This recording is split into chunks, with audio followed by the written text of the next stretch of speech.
Mensagem do dia, com o pastor Marcelo Gomes. Capítulo 4 do Evangelho de Lucas, verso 38, diz assim: Jesus saiu da sinagoga e foi à casa de Simão. A sogra de Simão estava com febre alta e pediram a Jesus que fizesse algo por ela. Estando ele em pé junto dela, inclinou-se e repreendeu a febre que a deixou. Ela se levantou imediatamente e passou a servi-los. Ao pôr do sol, o povo trouxe a Jesus todos os que tinham vários tipos de doenças, e ele os curou, impondo as mãos sobre cada um. Além disso, de muitas pessoas saíam demônios gritando: Tu és o Filho de Deus.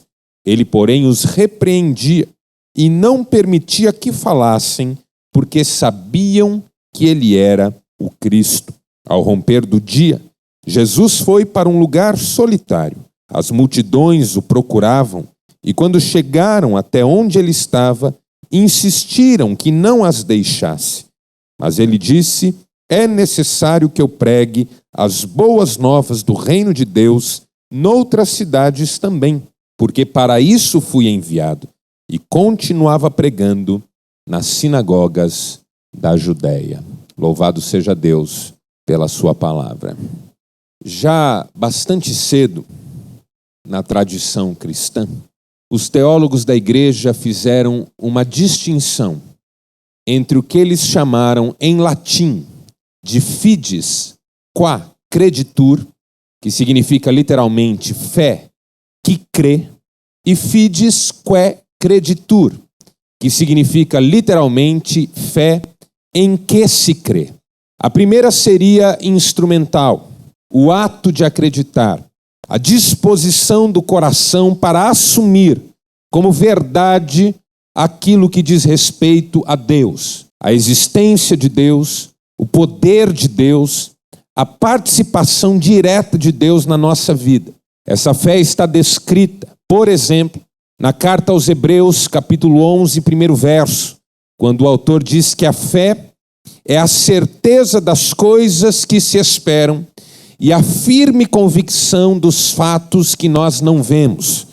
Essa fé como entrega, como decisão do coração de acatar as revelações da palavra de Deus. A segunda seria mais conteúdo, norma, doutrina, dogma, a mensagem que nós recebemos, a mensagem em que nós cremos, sobre a qual nós construímos essa casa espiritual que é a nossa convicção a respeito de Deus e o nosso relacionamento com Deus.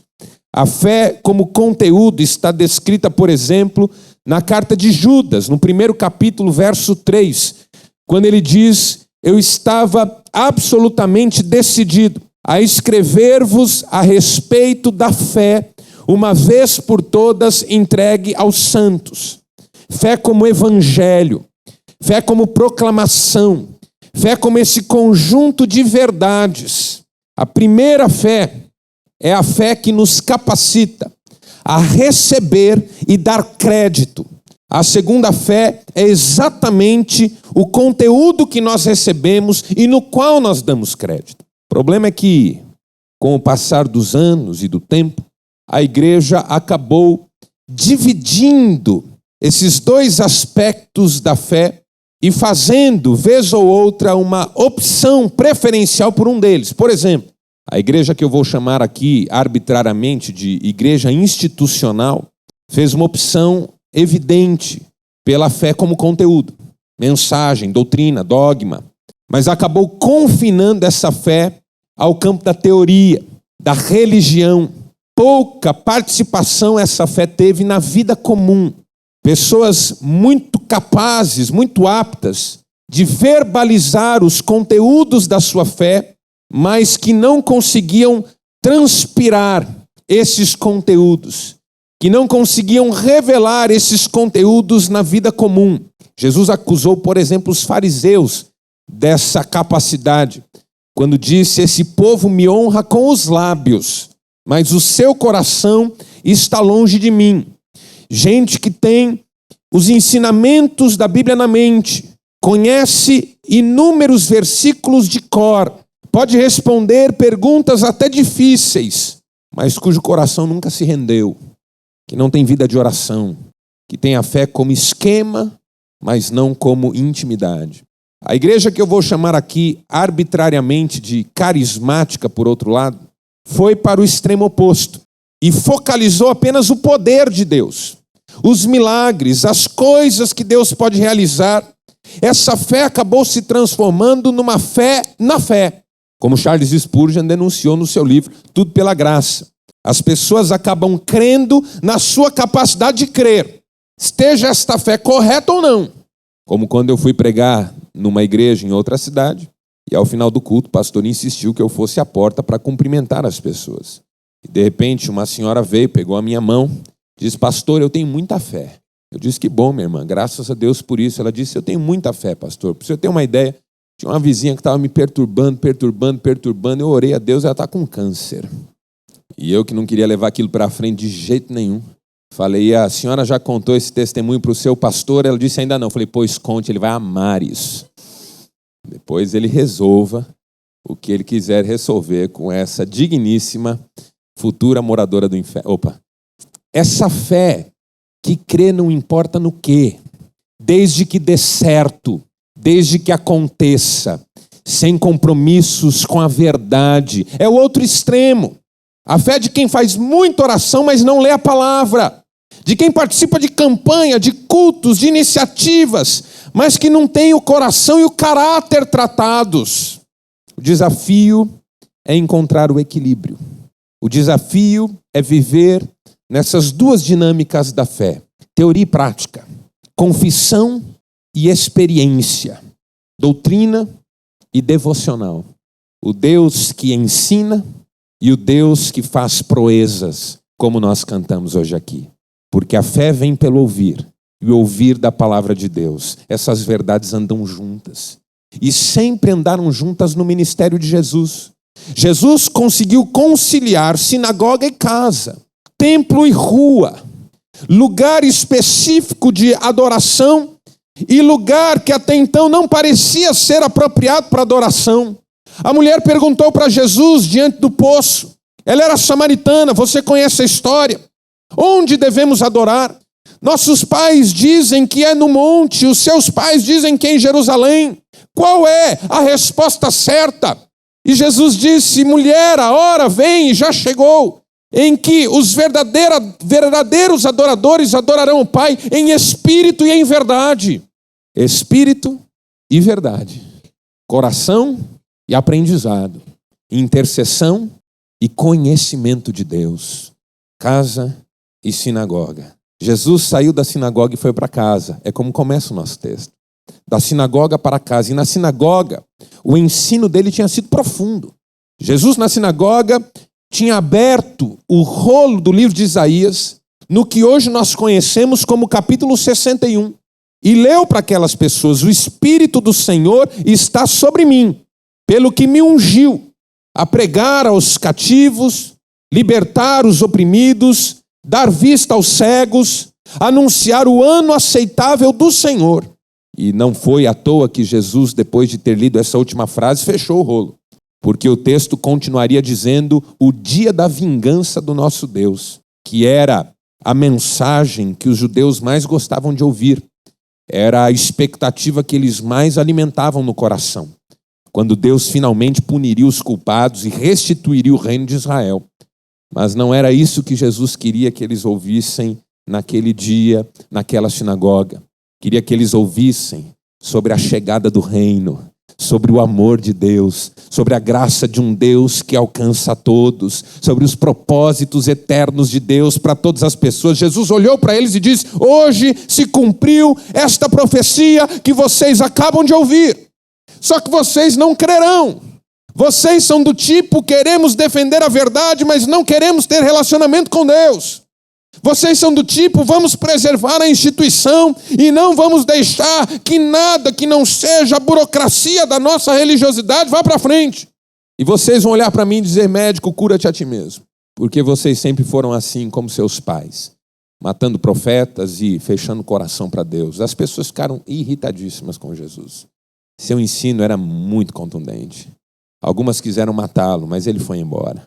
E de lá ele foi para casa. E na casa ele encontrou alguém precisando de ajuda. Encontrou uma senhora acamada com febre. Alguns estudiosos dizem que esse texto é a razão fundamental pela qual Pedro negou Jesus 3 vezes. Jesus curou a sua sogra. Eu não acredito nisso. Eu li. Havia uma senhora acamada e algumas pessoas ali com ela, e quando Jesus entrou, logo essas pessoas pediram que Jesus fizesse algo por ela. Jesus então se aproximou da cama, se inclinou na direção daquela mulher, repreendeu a febre e logo a febre foi embora. A mulher levantou e passou a vir, porque esse é o maior sinal de que um milagre aconteceu na minha vida ou na sua vida.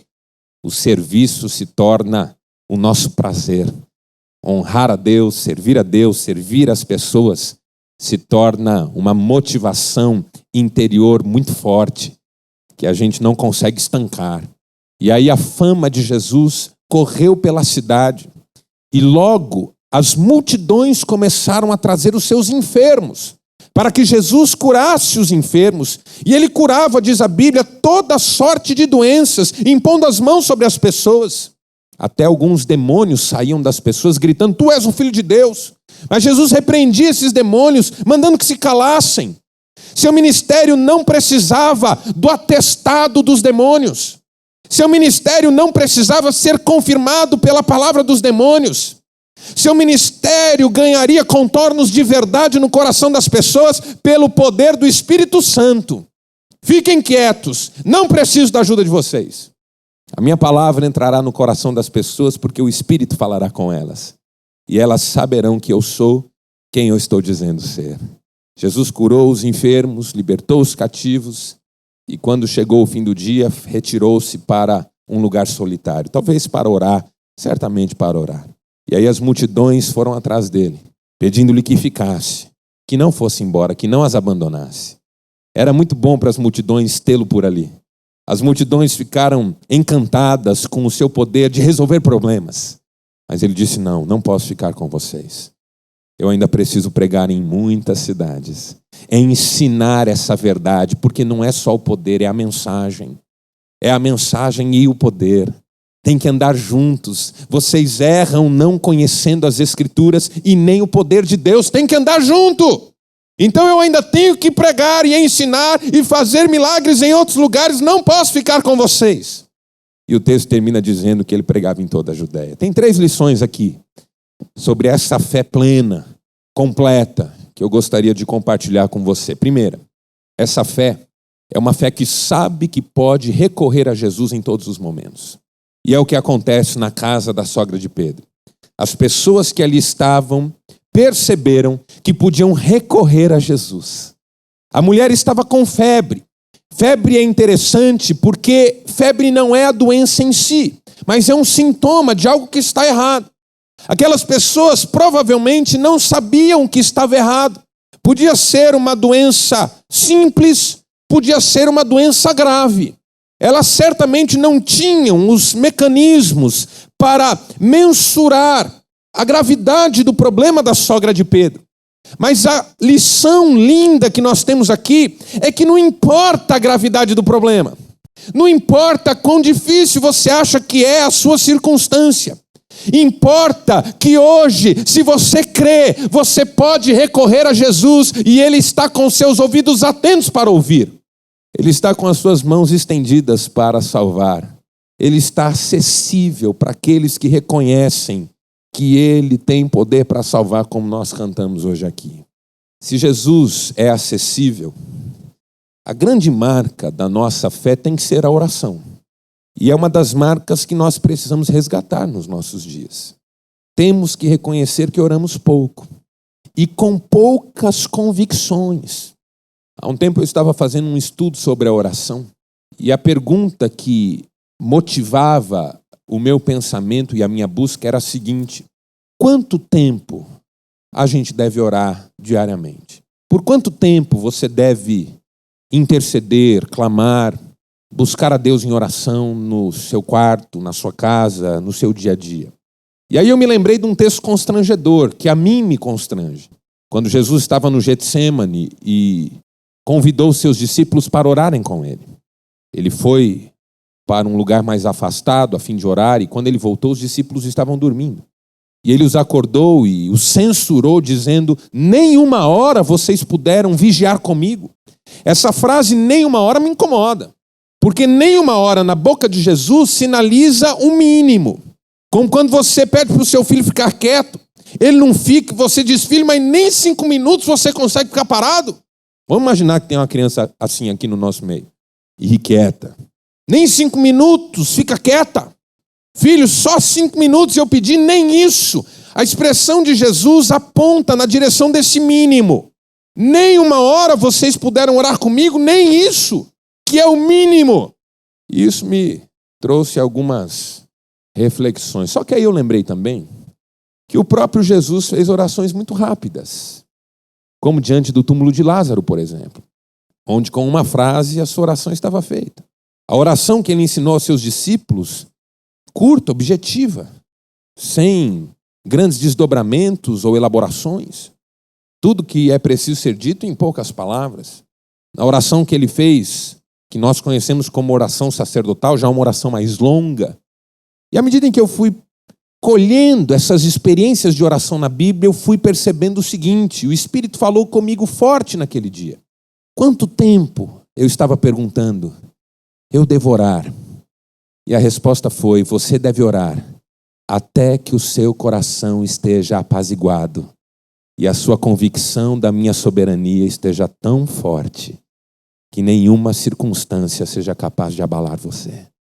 Jesus orou 1 hora, e muito mais do que 1 hora, no dia em que o seu coração estava angustiado até a morte. Mas orou com uma frase, no dia em que ele já estava absolutamente certo que Deus tiraria Lázaro dentre os mortos. A questão não é quanto tempo você ora. A questão é a diferença entre a pessoa que ajoelha e a pessoa que levanta. Entre aquele que começa a orar e aquele que diz o amém. Se você precisar de 3 horas para finalmente descansar o seu coração diante de Deus, não levante dali até que isso aconteça. Se com uma frase você já está com o seu coração completamente entregue, que você diga essa frase com a maior alegria da sua alma. Porque a grande verdade da oração é que do outro lado há um Deus que nos ouve. A grande verdade da oração é que, ouvindo e recebendo as nossas palavras, está um Deus que se importa e que quer fazer maravilhas na nossa vida. A marca da fé é a oração. O coração que é entregue, a vida disposta a notar. Porque tudo que eu tenho aprendido de Deus é verdade, eu também preciso descansar o meu coração diante dele, porque ele tem cuidado de mim. E como diz a palavra, Romanos capítulo 8, verso 28, todas as coisas cooperam para o bem daqueles que amam a Deus. Quem crê nessa palavra? Segunda lição que eu aprendo com essa fé é que ela vê nos pequenos detalhes da vida as grandes possibilidades de Deus. Essa fé consegue perceber nos pequenos detalhes da vida as grandes possibilidades de Deus. A sogra de Pedro estava com febre. E embora uma febre possa ser sintoma de um grave problema, o fato também é que febre é coisa corriqueira, que todos já tiveram. Você já teve inúmeras febres ao longo da sua vida. As crianças têm febre, os adolescentes têm febre, os adultos, os idosos têm febre. A febre é tão corriqueira que a gente trata a febre com conhecimento caseiro ou de medicamentos que a gente já usa há muitos anos e nem precisa do médico para orientar. Não estou defendendo isso, estou só dizendo que é assim. Está com 39, dá Magnopirol para ele. Não está baixando, põe debaixo do chuveiro gelado. Esse menino não é seu filho mesmo, foi achado na rua, né? Não tem amor por ele, põe ele lá, no meio da madrugada. Vai abaixar esse negócio. Febre a gente trata assim, porque é coisa que nos parece corriqueira. A sogra de Pedro estava com febre. Talvez fosse algo simples. O fato é que quando Jesus repreendeu a febre foi embora. Alguém poderia olhar e dizer, bom, não era nada. Não era nada. Jesus repreendeu a febre, mas vai ver, a febre já estava cedendo mesmo. Só que as multidões, quando souberam que Jesus curou uma febre, trouxeram para ele todo tipo de doente. Porque as multidões viram numa simples cura de febre que o Deus que há nos céus é poderoso para fazer milagre em qualquer área. Porque a questão não é o tamanho do problema. A questão é que aquele que é poderoso para fazer infinitamente mais do que tudo que pedimos ou pensamos, vê todos os problemas como pequenos. Então as multidões trouxeram de tudo para Jesus curar. Nós perdemos essa percepção de que nas pequenas coisas o poder de Deus já está presente e se manifestando. Faz uma oração para alguém que está com dor de cabeça, a dor de cabeça passa, a pessoa tende a pensar, foi o remédio que começou a fazer efeito. O sujeito vai para uma entrevista no emprego, recebe uma oração, passa na entrevista e diz, meu currículo era bom e eu tive a indicação do fulano. A pessoa tem um tumor no organismo, recebe uma oração na igreja, faz exames, o tumor não está mais lá. Alguém pensa, talvez os exames estivessem errados. À medida em que a experiência não é gritante, à medida em que a experiência não é inequívoca, a nossa mente moderna, contemporânea, tende a minimizar o poder de Deus e a atribuir a uma somatória de circunstâncias, de acasos, de coincidências, o resultado final. E aí a gente não entende por que os grandes milagres não acontecem. Nós não temos grandes experiências com Deus como até gostaríamos, ou pelo menos dizemos que gostaríamos, porque nas pequenas coisas da vida nós simplesmente desprezamos a presença de Deus. Quem não agradece porque tem um prato de arroz e feijão diante dos olhos num almoço qualquer, nunca vai ver os pães se multiplicarem. Quem não louva porque acordou de manhã vivo e com saúde, não vai ver ressurreição de mortos. Bonhoeffer escreveu que só quem agradece pelas pequenas coisas receberá as grandes. E Zacarias nos ensinou que nós não devemos desprezar o dia das pequenas coisas. Porque esse povo reconheceu numa cura de febre um poder para além da conta. Todo tipo de milagre aconteceu naquele dia. E essa é a lição que nós aprendemos hoje aqui. Reconhecer nos pequenos sinais esse grande poder de Deus. Porque os pequenos sinais já são prenúncios do que Deus está por fazer. Amém, irmãos? Prenúncios do que Deus está por fazer. O maior exemplo dessa capacidade é Elias. Elias orou para que não chovesse e o céu cerrou. Por um período longo não choveu. E a terra começou a sofrer. E o rei se desesperou. E quando tudo parecia caminhar para a desgraça final, Elias surgiu de novo para dizer, agora eu vou orar e a chuva vai cair. E Elias foi ajoelhar-se diante de Deus e clamou a Deus para que Deus mandasse chuva. Depois de ter orado, olhou para o seu menino e disse, vá ver se as nuvens já estão cobrindo o céu. O menino saiu e disse, não há nenhuma nuvem. Elias prostrou-se de novo, clamou ao Senhor, orou ao Senhor. Olhou para o seu menino e disse, vá ver se há nuvens no céu. O menino foi, voltou e disse, nenhuma. Elias ajoelhou outra vez, clamou outra vez, pediu a Deus outra vez, olhou para o seu menino e disse, vá lá ver. O menino voltou e disse, eu vejo uma pequena nuvem, ela não é maior do que a palma da minha mão. Elias olhou para o seu menino e disse, prepare-se para uma grande tempestade, porque uma pequena nuvem já é prenúncio de uma grande chuva. Por trás da pequena nuvem há um Deus para quem não há impossíveis. Terceira lição que nós aprendemos. Essa fé completa, que recorre a Jesus, que vê nas pequenas coisas as grandes, também está absolutamente pronta para ouvir o não de Deus. E é como o texto termina com uma negativa. O texto termina com Jesus se retirando e as multidões indo atrás dele. Elas pedem que ele permaneça, porque o que elas têm em mente é que a proximidade com alguém tão capaz de resolver todos os problemas é o sucesso da vida. Fica, Jesus, porque se tu ficares, os nossos problemas estão resolvidos. E quando Jesus percebe esse movimento, ele diz não. Não posso ficar, não posso atender vocês. Por quê? Porque eu não fui enviado para ser um solucionador dos problemas. A minha missão não é satisfazer as vontades. Eu não estou aqui para atacar as necessidades individuais. Eu fui enviado a pregar o evangelho e fazer a vontade do meu Pai. O que Jesus estava tentando dizer é: o propósito está acima da necessidade.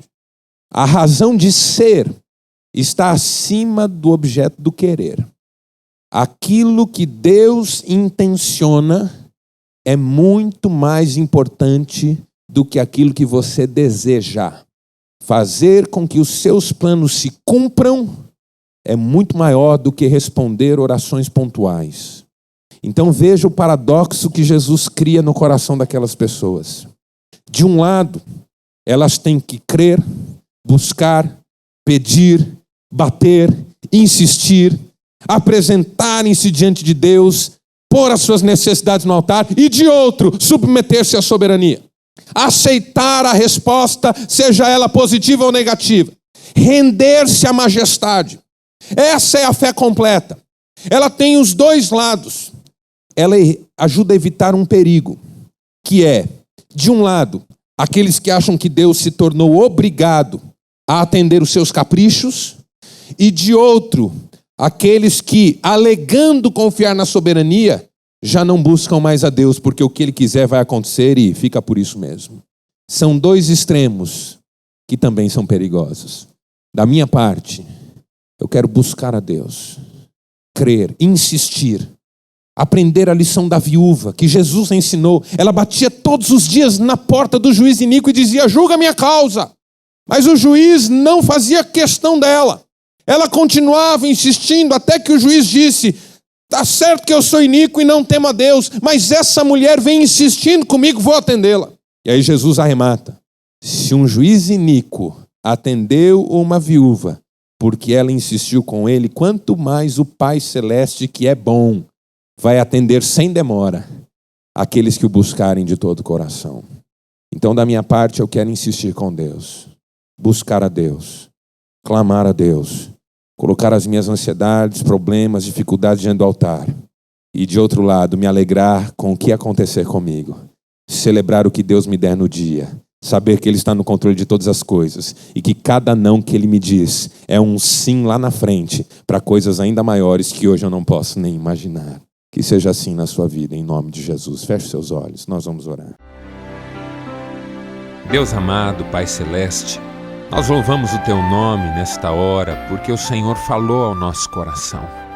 Cremos que a Tua palavra é viva e eficaz, mais cortante do que qualquer espada de dois gumes. E ela chega ao fundo do nosso coração, discerne as intenções do nosso coração e traz cura para a nossa alma. Que esta palavra encontre lugar em nós, que as nossas vidas não sejam mais as mesmas, que comecemos a colocar em prática aquilo que temos aprendido de Ti, que o Teu Espírito nos ajude. A Tua palavra nos diz que o Teu Espírito nos ajuda em nossas fraquezas, e nós precisamos do Teu Espírito para não tropeçarmos, e para quando tropeçarmos, levantarmos e seguirmos em frente, no poder do Teu amor. Aplica mesmo esta palavra ao nosso coração e dá-nos a graça de vivermos uma vida que glorifique o Teu nome. É a nossa oração, em nome do Teu Filho Jesus Cristo. Amém. Amém.